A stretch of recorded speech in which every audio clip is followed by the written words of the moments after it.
ఈరోజు తెలంగాణ రాష్ట్రంలో బీసీలకు రిజర్వేషన్లు అమలు జరపాలని, బీసీ రిజర్వేషన్ 42% చట్టబద్ధంగా కల్పించాలని బీసీ సంఘాలు, వామపక్షాలు రాష్ట్ర వ్యాప్తంగా పెద్ద ఎత్తున ఆందోళన కార్యక్రమాలు రాష్ట్ర బంద్ నిర్వహించడం జరిగింది.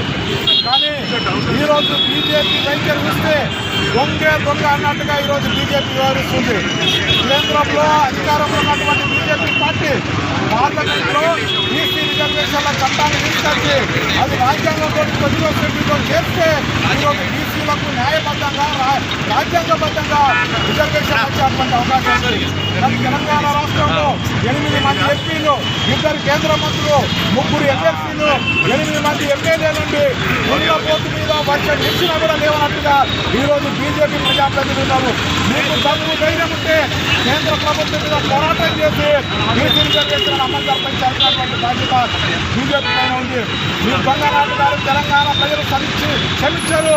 మీ బీజేపీ కుక్కలకు తెలంగాణ పని కాదు. బీజేపీ ప్రభుత్వానికి అక్కడ బీజేపీ నాయకులకు చెప్పాలనుకున్నాం, బీసీలతోని సామాజిక వర్గాలతో నువ్వు పెట్టుకొని దొంగ ఆటలాడితే రాబోయే కాలంలోని బీజేపీని మీ కేంద్ర ప్రభుత్వానికి పుట్టగద్దు లేకుండా తెలంగాణ ప్రజలు చేస్తారని సందర్భంగా తెలియజేస్తున్నారు.